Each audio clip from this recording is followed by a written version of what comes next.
E a gente ainda não saiu de Mateus, capítulo. Esse pastor é muito devagar. Desde lá que a gente está estudando Mateus, até agora não terminou, pastor. Brincadeira. Vamos combinar alguma coisa, né? Que é a última do semestre, né? A gente tirar as férias. Mas enfim, o de sábado já está confirmado, então você está convidado. Mateus capítulo 6, hoje nós vamos continuar estudando o versículo 13. Nós estamos encerrando, né, a oração do Pai Nosso, estamos finalizando essa oração, estamos no último versículo. Esse texto, né, que vai do versículo 9 ao versículo 13, foi o nosso objeto de estudo ao longo desse semestre, né, desse começo desse ano. Eu vou ler desde o versículo 9 para nós contextualizarmos, né? Mateus capítulo de número 6, versículo 9, diz o seguinte: portanto, orem da seguinte forma: Pai nosso que estás no céu, santificado seja o teu nome. Venha o teu reino, seja feita a tua vontade, assim na terra como no céu. Dá-nos hoje o pão para este dia, e perdoa as nossas dívidas, assim como perdoamos os nossos devedores. E não nos deixeis cair em tentação, mas livra-nos do mal, pois teu é o reino, poder e a glória para sempre. Amém. Nós dividimos esse versículo 13, que é o último versículo, em 3 partes. Semana passada nós estudamos a primeira parte, hoje nós estudaremos a segunda parte desse versículo, e na semana que vem nós encerramos então essa temporada, né, que é a temporada do Pai Nosso. Hoje é a 39ª exposição, né, dentro do Sermão do Monte, e a 14ª dentro do Pai Nosso. Serão 15, então semana que vem é a nossa última. Na semana passada, na primeira parte desse versículo, nós tentamos pontuar alguns aspectos importantes dentro do que diz esse versículo, né? Nós já sabíamos que essa das 3 petições, né, que existem voltadas a nós nessa oração, essa é a terceira, né? Nós vimos o significado da palavra tentação, que no original significa peirasmos, e essa palavra, né, o significado categórico dela é pôr à prova. Então todos nós, de certa forma, somos colocados à prova. Porque muitas vezes nós pensamos, né, na palavra tentação sempre como algo ruim, né? A tentação é aquilo que vai me fazer pecar, é aquilo que vai me fazer errar. E não necessariamente. Essa palavra tentação, ela significa colocar à prova. Assim como nós vimos que Abraão foi colocado à prova, né, e passou na provação. Assim como o próprio Jesus foi colocado à prova no deserto e suportou a provação do deserto. E aí nós até vimos na tradução hispano-americana que talvez a melhor forma de nós orarmos esse último trecho, né, do Pai Nosso, talvez, né, mudando, né, não nos deixeis cair em tentação, como diz lá nessa outra tradução, não nos induzas à tentação. Por quê? Porque nós vimos que é Deus quem nos induz à tentação ou à provação. E você fala assim: nossa, mas Deus vai me induzir à tentação? Sim, porque você tem que lembrar que tentação não é algo ruim. Quando Deus te induz à tentação, significa que Deus está te colocando na prova. E quando Deus nos coloca na prova, Ele está nos lapidando para que nós possamos alcançar coisas maiores. Semana passada eu até dei o exemplo, né? O Mário estava aqui, que é engenheiro, né? Um bom prédio, ele tem que ser construído com materiais que foram colocados à prova, materiais que foram testados, né? Se o material foi testado e tem ali uma boa resiliência, uma boa resistência, significa que aquela construção também será boa. É exatamente esse o motivo que Deus vai te provar. É exatamente esse o motivo que Deus vai permitir que você passe por momentos de dor na sua vida, momentos de lágrimas, momentos difíceis. Porque nesses momentos Ele está te moldando, te lapidando para te transformar em uma pessoa melhor.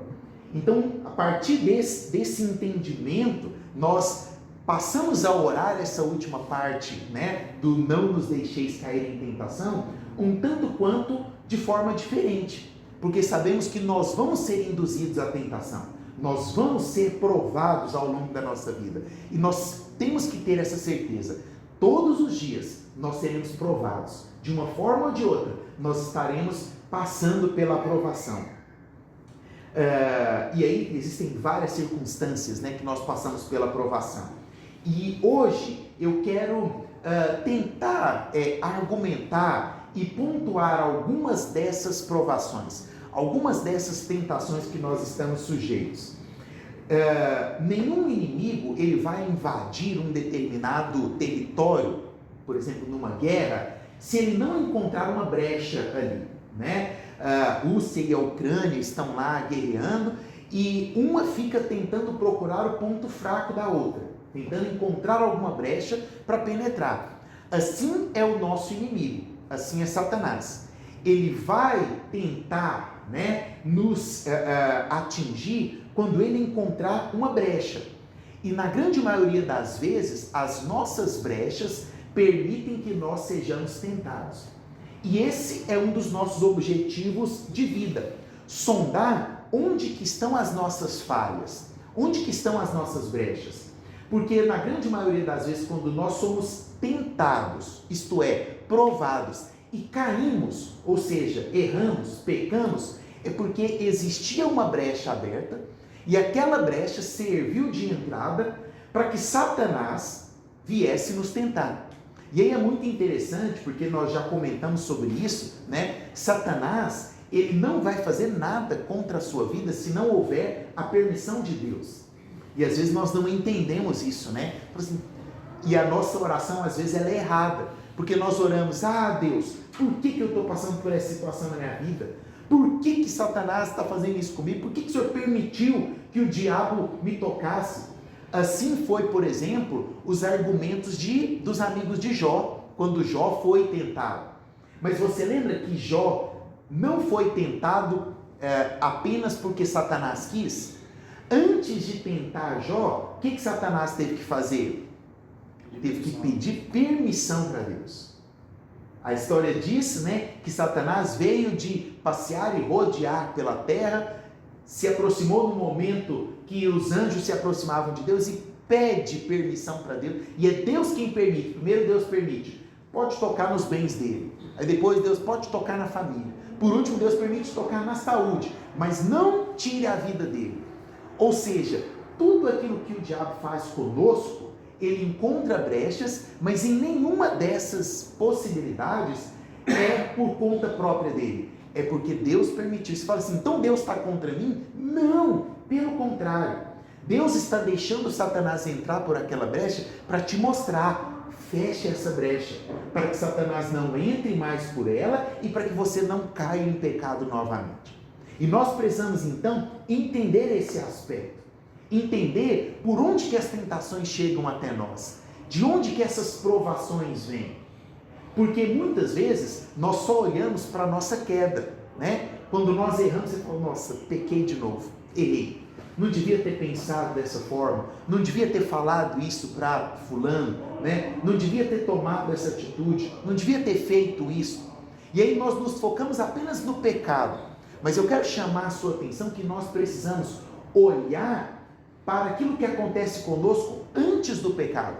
Porque nenhum pecado acontece sem ser precedido por uma provação, por uma tentação.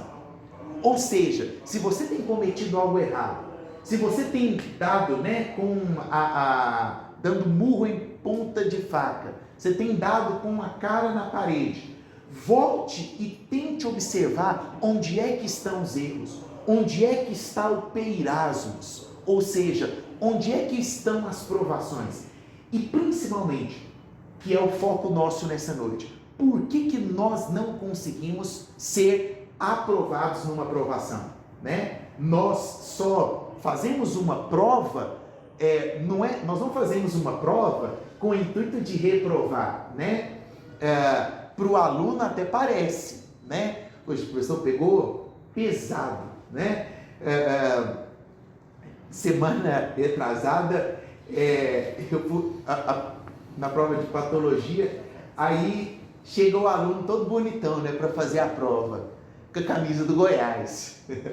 Aí chegou, né, sentou, fez a prova, no finalzinho da prova deixou um recado lá para mim, né, Goiás, o maior da capital, né, o maior.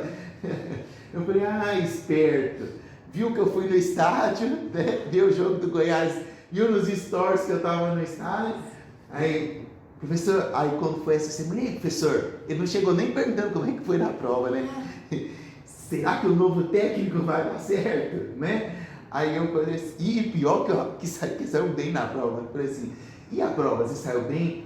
Professor, não sei, mas eu deixei um recado lá para você, né, não me reprova não. O professor, ele não faz a prova para reprovar o aluno como o aluno acha que ele faz, né? O professor faz a prova para provar o aluno, para saber se aquilo que foi ensinado, aquilo que foi explicado, penetrou dentro do raciocínio ali, né? O objetivo não é reprovar, pelo contrário, né? A gente não quer nunca mais ver aquele ser na nossa frente, né? Passa, vai embora, vai fazer as outras disciplinas, né? Mas, muitas vezes, quando nós estamos na prova, nós achamos que estamos na prova para ser reprovado. E não é. E é por isso que nós temos, então, que aprender a fazer a prova. Nós temos que aprender com a camisa do Goiás. Não, né? Nós temos que aprender a observar a prova e a extrair daquela tentação o que está nos acontecendo. Eu separei alguns tipos de tentação que acomete o cristão. A primeira delas, a tentação que vem de fora, a tentação que vem do nosso redor. Tem um coach americano que ficou muito famoso e muito conhecido por uma frase que ele disse. Ele falou que o indivíduo é a média das 5 pessoas com quem ele mais convive, né? E todo coach moderno, na verdade, nada mais é do que um copiador de coisas que os outros já disseram, né? Quem disse isso foi Rousseau, né? Rousseau já tinha dito isso, que o homem é produto do meio. O que a filosofia quer nos ensinar com isso? O que o Jacques Rousseau estava observando com essa suposição, né? Que nós somos influenciados pelo meio no qual nós estamos. E isso é muito categórico, né? Você tem as características das pessoas que você mais convive. Você adquire aquela característica, né? Se você está no meio onde tem pessoas que têm um pensamento mais conservador, você começa a pensar daquele jeito. Se você vive no meio onde o pensamento das pessoas é mais democrata, né? Você começa a pensar daquele jeito. E isso é categórico, eu falo por experimento pessoal. Você começa a flertar, né, com outros ideais que às vezes não são seus. Você fala assim, mas olhando desse jeito até que parece aceitável, né? A visão lá no fundo, a visão socialista até que é interessante. Você fala, opa, onde é que eu estou indo? Né? Calma aí, né? Quando você começa a conviver com pessoas que falam muito sobre determinados assuntos, você começa a falar sobre aqueles determinados assuntos. Você começa a agir daquela determinada forma, você começa a ler a respeito daquilo, e isso com toda certeza vai te influenciar. Consequentemente, as pessoas que convivem ao seu redor, elas vão influenciar nos tipos de provações que você vai suportar. E isso é muito clássico. Se você vive com pessoas, né, que vira e mexe, gostam de usar duplo sentido, né, nas frases, nas palavras, rapidinho você está flertando ali com o duplo sentido, né? Se você vive com pessoas que não têm como base os fundamentos cristãos, é pontual que você, de certa forma, ao compartilhar com eles, você vai começar a compartilhar de pensamentos que não são cristãos. Qual é o nosso chamado? Influenciar onde nós estamos. Por quê? Porque senão a tentação vai vir do seu redor. A tentação vai ser colocada ali dentro do seu convívio, dentro da sua proximidade, dentro daquelas pessoas que estão convivendo ali na sua proximidade. O segundo tipo de tentação, esse é um tipo que muito pouco nós observamos, É a tentação que vem de quem nos ama. Você fala assim, nossa, eu posso ser tentado e uma tentação pode vir de quem me ama? Sim, a provação pode vir de quem te ama. Dietrich Bonhoeffer, né, teve uma resistência enorme do pai dele para que ele não fizesse teologia. Ele queria que o filho dele fosse um jurista, como o irmão mais velho dele, ou fosse trabalhar na empresa do irmão do meio dele, mas que ele não fosse de jeito nenhum teólogo. O pai dele, na ideia de querer o bem para o filho dele, né? Não, eu quero que meu filho seja bem profissionalmente, né? Eu quero que ele tenha um futuro. Ele quase que impediu uma das maiores figuras do cristianismo do período nazista.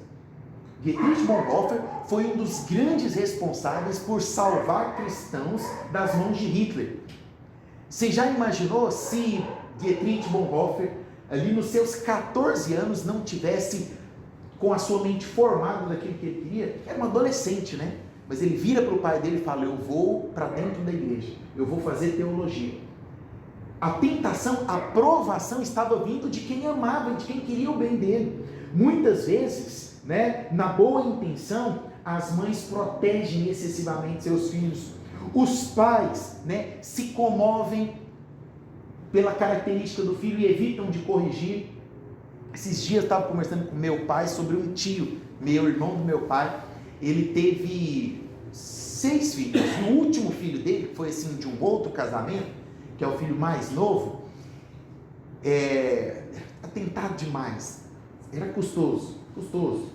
Assim, onde eu lembro uma vez que nós fomos no Mato Grosso pescar, juntou assim os familiares, a gente foi ele é de Cuiabá, na verdade, né? Mas nós fomos pescar num rio lá que chama Rio das Mortes. E aí nós fomos, foi toda a família para casa da minha tia e tal, e esse tio meu, como ele morava em Cuiabá, era mais perto, ele chegou por último com o meu primo, né? Não vou citar os nomes não, né? Mas enfim, eles chegaram, a gente estava lá assim, tomando café da manhã, eles chegaram, a primeira coisa que o meu priminho fez, né, foi entrar na casa e quebrar o vaso da minha tia. Ele não pediu nem bênção, ele chegou, viu o vaso e deu uma pesada no vaso, o vaso caiu e quebrou. E aí todo mundo assim, meu tio chegou lá, ei, João Vitor, falei, você é custoso demais, meu filho. Você acredita? Fez isso. E isso foi assim, o mínimo dos mínimos. Sabe? Ele por ser, né, o filho mais novo, e meu tio já estava em idade avançada, eu nunca vi meu tio brigando com ele. Tudo era, João Vitor, faz isso não, sabe? E hoje, meu tio está tendo tanto, vocês não imaginam, problema, ainda mora em Cuiabá, que meu tio está enfrentando por ter amado excessivamente meu primo. E meu primo caiu na tentação do amor, porque ele viu naquilo ali um subterfúgio, cresceu dentro desse contexto, inteligente demais, soube usar, né? E hoje é um problema, mas é um problema. Meu pai estava me contando esses dias, né? Eu falei, não, tem que orar por eles, porque caiu na tentação do amor do meu tio. O amor. Isso é interessante porque isso é bíblico. Mateus fala disso. E Marcos é muito mais claro. Marcos fala que Jesus estava num determinado local, de repente os familiares de Jesus chegam para retirar Jesus dali. E aí quando a gente vai lendo a história, Jesus vira e fala assim, quem são meus familiares? Não conheço. Meus familiares são aqueles que ouvem a minha palavra. E aí quando a gente está lendo o texto sem contexto, você fala, nossa, Jesus, precisava ser grosso desse jeito não, né? Pô, sua família veio te buscar aqui. Mas se você ler um capítulo atrás, em Marcos, se eu não me engano está em Marcos 4, se você for ler o início de Marcos 3, diz que os familiares, os parentes de Jesus, possivelmente não se encaixa Maria dentro desse aspecto, mas os irmãos, talvez os primos, vendo Jesus inteligente, Jesus já arrastava multidões, já estava fazendo uns milagres, eles não queriam que Jesus perdesse o tempo ensinando no templo. O foco deles era Jesus como um futuro político, um futuro mestre, um futuro rabino. Então, achando que Jesus estava louco, é assim que Marcos escreve, né? Eles começam a procurar Jesus. E eles vão onde Jesus estava. Jesus estava na casa do Pai, fazendo o que Deus tinha mandado. E eles querem tirar Jesus dali. Aí agora você entende que Jesus não caiu na tentação do amor? Eles queriam tirar Jesus dali porque eles estavam com medo de uma revolta acontecer contra Jesus, né? Mas você já pensou se eles tivessem impedido Jesus de ser morto? Nós não estaríamos aqui. Jesus não caiu na tentação do amor. Não caia você também. A terceira é a tentação da imagem. A tentação da imagem, numa nova versão dos dias atuais, seria a tentação do feed do Instagram, né? Não seja aquilo que você não é. Não coloque a sua imagem como aquilo que você não é, aquilo que você não faz. E infelizmente, a imagem do feed, a imagem do stories é o que mais faz pessoas caírem em tentação. Por quê? Porque faz aquele que está postando errar e faz aquele que está assistindo errar por querer ser aquilo que ele não é, que é uma mentira daquilo que o outro postou dizendo ser. Que coisa! A tentação da imagem. E o que eu acho mais interessante, isso acomete muitos mais jovens, né? É porque existe uma tentação no nosso coração, não só para que a tentação da imagem de querer ser sempre o melhor nas coisas boas. E Santo Agostinho fala isso no livro As Confissões, quando ele conta a história das peras, né?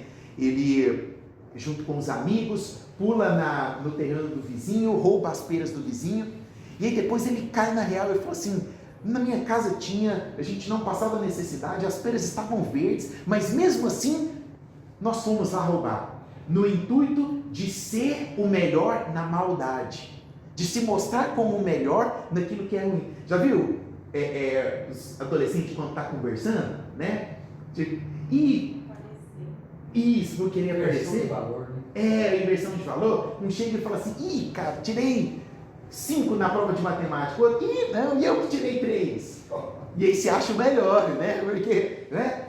Mas nós somos da mesma forma, né?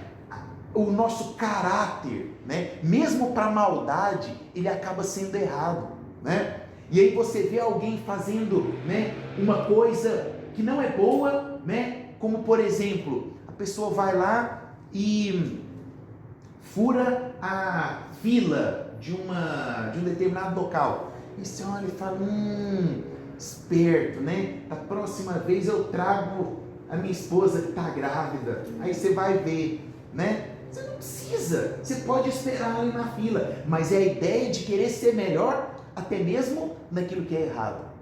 É a falsa ideia da imagem, a tentação da imagem. E essa tentação nós precisamos todos os dias pedir para que Deus nos livre dela. Me livre, Senhor, da tentação de querer transmitir ou querer parecer aquilo que eu não sou. Nós não fomos criados para isso. Nós somos criados para copiarmos apenas uma imagem, a imagem e semelhança de Deus. Faz o seguinte, comece a olhar o feed de Jesus, vai lá no stories de Jesus e comece a olhar o que ele tem postado, né? Pega a sua Bíblia, comece a olhar como que Jesus era, como que Jesus andava, comece a copiar. É assim que nós precisamos ser, imagem e semelhança.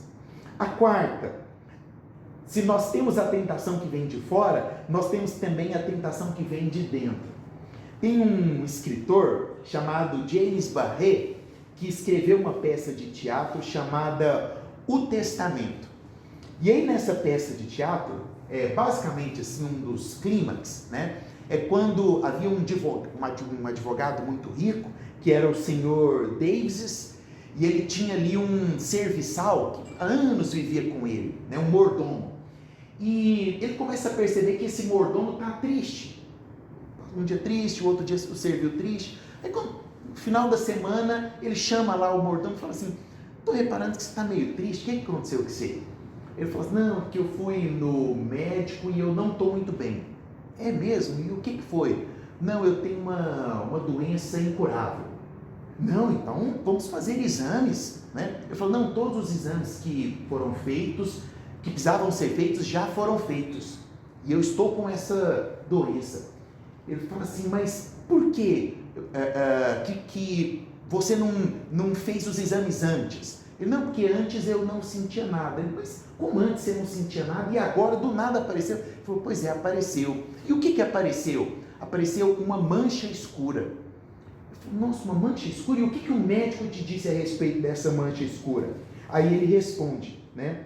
Ele responde o seguinte, ah, meu senhor, o médico disse que essa mancha negra escura quase todos nós temos. E se não nos cuidarmos, cedo ou tarde, ela terminará conosco. Todo ser humano tem uma mancha dentro do seu coração, que é um ponto fraco. Todo ser humano tem dentro das mazelas do seu coração aquilo que mexe com ele de certa forma. Todos nós temos o nosso ponto fraco, que é dentro da arte, essa mancha escura, essa mancha negra, que se nós não cuidarmos dela, ela só tende a crescer dentro do nosso coração. Agora, cabe a nós cuidar dos nossos instintos, cuidar dos nossos temperamentos. Às vezes você tem um temperamento mais colérico, né? Às vezes você é mais fleumático, né?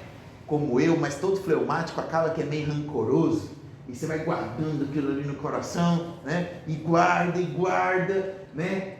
O problema não é guardar, o problema é que todo fleumático, né? De vez em quando, ele não consegue mais guardar. E ele solta tudo, né? Todos nós, de acordo com o nosso temperamento, nós temos uma mancha escura. E nós temos que ter muito cuidado. Você fala assim, todos nós temos essa mancha? Temos. Da onde que ela veio? Do jardim. Foi Adão. É uma herança hereditária, geneticamente transmitida. Todos nós temos essa mancha. É a mancha do pecado, que nós temos que cuidar dela todos os dias, para que a nossa tentação não venha de dentro do nosso coração. Por último, a tentação da fortaleza. Por incrível que pareça, nem sempre as nossas maiores provações vêm das nossas fraquezas. Pelo contrário, às vezes quando mexem com as nossas fraquezas, você tira forças, você não sabe de onde consegue resistir. Quando você sai do problema, você fala, nossa, nunca imaginei que eu conseguiria passar por isso. Nunca imaginei que eu conseguiria vencer tamanha dificuldade. Existe a tentação que não vem das nossas fraquezas, mas que vem das nossas fortalezas. Sabe aquilo que você fala assim, isso aí, nunca que eu faria isso, jamais. Minha índole nunca me permitiria falar uma coisa dessa, ou fazer uma coisa dessa, né? Não, isso aí, quanto a isso aí eu estou tranquilo, nunca vou cair nisso. É aí que está o problema. Porque quando nós achamos que somos fortes, quando nós achamos que somos autossuficientes, a rasteira do inimigo vem muito forte. E quando você acha que você está alto, a queda é muito grande. É por isso que nós temos que tomar muito cuidado com aquilo que nós achamos que nós somos bons. O nosso excesso de confiança, né? Isso aqui, deixa comigo, isso aqui eu dou conta. Isso aqui eu já passei por isso, passo de novo. Nós temos que ter muito cuidado, porque são os nossos excessos de confiança que nós nos assemelhamos a Davi. Davi estava no alto da sua fortaleza, tranquilo, seu exército estava lutando e ganhando a guerra, então já não era onde ele não deveria estar na fortaleza, devia estar lutando a guerra, né? Devia estar lá junto com o exército. A última notícia que ele tinha recebido é que o exército estava se saindo vitorioso, então ele está tranquilão, tomou o suquinho de laranja dele do período da tarde, se é de pegar a Bíblia e de fazer a sua oração, ele sobe no terraço, né, para olhar, né, todo o seu reino, todos os seus súditos, e aí lá em cima, no alto da sua confiança, do seu poder, ele olha e vê uma garota tomando banho na fonte. A garota era Betseba, esposa de Urias. Davi se interessa, tem relações com essa mulher. Talvez a maior queda bíblica, se não tirando a de Adão, né, é Davi ali. Pecado absurdo. Porque não apenas pega aquela mulher que ele não deveria, Detalhe, ele poderia ter qualquer mulher do reino. Ele escolhe uma mulher que era casada, a qual o esposo estava lá na guerra lutando por ele. A gente olha muito para Davi como homem segundo o coração de Deus, mas começa a dar uma raiva quando você olha para isso. Tem mais. O cara que estava lá na guerra, né? Quando Davi olha e percebe o que ele tinha feito, se é dele consertar, ele chama Joabe, o capitão do exército, e fala assim: tem um cara lá chamado Urias, né? Traz ele de volta para a guerra. Aí Davi embriaga o cara para o cara ir para casa ter relação com a mulher e passar desapercebido. O cara era tão honesto, tão nobre, que o cara não vai. Aí Davi, mas você não foi para sua casa não? Não, Davi, que isso? O exército está lá lutando, nem que eu ia para casa, né? Já foi na cara de Davi, Davi nem se toca, precisava de algo mais, né? Aí Davi chama Joabe de novo e fala assim: pega então Urias, coloca ele no fronte de batalha. Davi matou um cara, Davi mandou matar, assassino. Só que o nosso Deus, ele é muito bom, né? Em pegar a tentação da presunção e da fortaleza e nos mostrar onde é que a gente cai. O Senhor manda o profeta Natan lá na casa de Davi. Falou: ô Davi, tudo bem? Vim aqui para te contar um negócio. Claro, Davi, né? Profeta, homem de Deus. Conta, profeta. Olha, tinha uma família muito pobrezinha, coitada. Os meninos tudo raquítico. A mãe doente, o pai não tinha trabalho. Tinha uma cabritinha só que tirava o sustento para a família inteira. O pai tirava o leite dela, dava para as crianças e vendia, e era assim, um dinheiro incontável, não dava para fazer nada. E você não vai ver que eles moravam do lado de um grande fazendeiro, que tinha um monte de cabeça de gado, cabra, boi, jumento, tinha tudo. E aí chega uma visita na casa desse homem rico. Sabe o que o homem rico fez, Davi? Mandou pegar a cabritinha da família pobre, matar para dar para os seus convidados. E aí Davi, na sua fortaleza, na sua presunção, bate na mesa, manda pegar esse, eu quero ter uma conversa séria, será tirado tudo dele, será cobrado tantas vezes mais. Deus, acho que Deus fala assim: agora é a hora, Natan, pode falar. Natan vira para Davi e fala assim: pois esse homem és tu, rei. A queda de Davi, da presunção. Nós precisamos tomar muito cuidado com as nossas tentações da presunção. Todas essas tentações estão ao nosso redor, ao nosso derredor, todos os dias, tentando nos tragar. E é por isso que Jesus vai nos ensinar e Mateus vai escrever. Eu acho que quando Jesus estava ali terminando a oração, Mateus deve orar e falar assim: rapaz, esse negócio é importante demais. Deixa eu colocar aqui em caps lock, aqui, deixa eu sublinhar isso aqui. Não nos deixeis cair em tentação. Por quê? Porque sozinhos nós estamos em má companhia. Nós precisamos de Deus. Deus, não me deixa, não me induza à tentação, mas me livra do mal. Nós começamos falando, né, citando Lutero e a canção de Lutero. Tem uma das frases de Lutero que ele diz assim: as minhas tentações foram as minhas maiores mestras.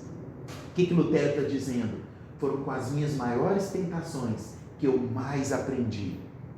Ou seja, não tem como orar para Deus: Deus, me vacina da tentação, me torne imune. Não tem como. Nós vamos ser tentados, nós vamos ser provados. Agora, é por isso que nós precisamos entender que existem vários tipos de provações, para que nós possamos olhar e falar assim: Deus, me livra da tentação do meu coração. Deus, me livra da tentação das pessoas que eu estou convivendo. Eu tenho que trabalhar com elas. Me livra, Senhor, da minha presunção. Eu ando muito soberbo. Me humilha, me coloca no pó. É melhor ir para o pó colocado por Deus do que depois do pecado, como Davi. Davi foi envergonhado. A história de Davi foi manchada. A família de Davi foi manchada por conta disso. Agora, acima de tudo, nós temos uma esperança. Irineu, um dos pais da igreja, ele fala algo sensacional. E aqui eu termino. Ele fala assim, onde Adão fracassou. E aí nós paramos para observar, onde é que Adão estava quando ele fracassou? No jardim, de boa, tinha comida, tinha tudo, Eva estava tranquilinha, né?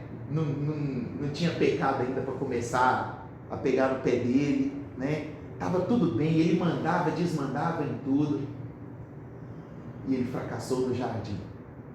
Mas Irineu diz que onde Adão fracassou, Jesus triunfou. Jesus triunfou no meio da dor, no meio do deserto, no meio da dificuldade, pregado na cruz. Jesus foi colocado na cruz, e ali na cruz o que ele fez? Ele orou por nós. E é por conta da oração dele que aqui nós estamos. Que aqui nós estamos e somos salvos por isso. Que a nossa oração do Pai Nosso, de hoje em diante, seja diferente. Sempre quando nós dissermos, Senhor, não me induzas à tentação, mas se o Senhor observar que eu preciso passar por ela, me ajude quando eu estiver lá. Assim como o Senhor ajudou o teu Filho Jesus naquela cruz. Amém? Vamos orar ao Senhor. Pai querido, nós te louvamos, nós te agradecemos, porque é o Senhor quem nos conduz à provação. É o Senhor que nos faz passar pelas provas diárias, ó Deus. É o Senhor quem nos faz enfrentar as dores, ó Deus, é o Senhor quem nos coloca no deserto. Mas é o Senhor também quem nos traz alívio, é o Senhor também quem nos traz refrigério, é o Senhor também quem sacia a nossa sede quando nós estamos, ó Deus, desorientados, ó Deus, e a ponto de entregar tudo. Nós oramos, ó Deus, porque essa graça maravilhosa do Senhor é a mesma graça que nos consola, é a mesma graça que nos mantém de pé e que nos dá fé para continuarmos orando e acreditando num Deus vivo que responde às orações. Nos ajude, ó Deus, a enxergar onde é que nós estamos sendo provados, para que nós possamos também ser aprovados. Obrigado, Deus, pela graça do Senhor. Obrigado, Deus, porque o Senhor renova a nossa fé nessa noite. Obrigado, Pai querido, porque o nosso coração sai daqui revigorado, ó Deus, fortalecido. Nossa fé, ó Deus, nessa noite foi renovada pela graça do Senhor. Obrigado, Pai. Nos oriente, Senhor, nas nossas decisões. Não nos deixe, Pai querido, desistir de cada um dos nossos mínimos sonhos que guardamos, ó Deus, em nossos corações. Nos ajude, Pai, a permanecer olhando para Ti, acreditando que, mesmo em tempos difíceis, o Senhor continua sendo Deus. Faça, ó Deus, com que as nossas tentações sejam nossas professoras, que nos ensinem, ó Deus, a nos tornarmos homens e mulheres melhores. Nós oramos, ó Deus, com o nosso coração totalmente agradecido, Pai querido, pela vida da Thalia. Ó Deus, não existem palavras em nossa boca para agradecer, ó Deus, o dia de hoje. O motivo, ó Deus, e o fato de tê-la conosco aqui nessa noite. Obrigado, Pai, porque o Senhor é bom. Obrigado porque as Tuas misericórdias se renovam. E obrigado, Deus, porque o plano do Senhor na vida da Thalia está apenas começando, ó Deus. A boa obra do Senhor será concretizada na vida dela. Nós cremos nisso e fortalecemos a nossa fé baseados nessa palavra. Que a graça do Senhor, ó Deus, Teu amor e as eternas consolações permaneçam conosco. Essa é a nossa oração, em nome de Cristo Jesus, o Nazareno. Amém, amém e amém. Deus te abençoe, em nome de Jesus.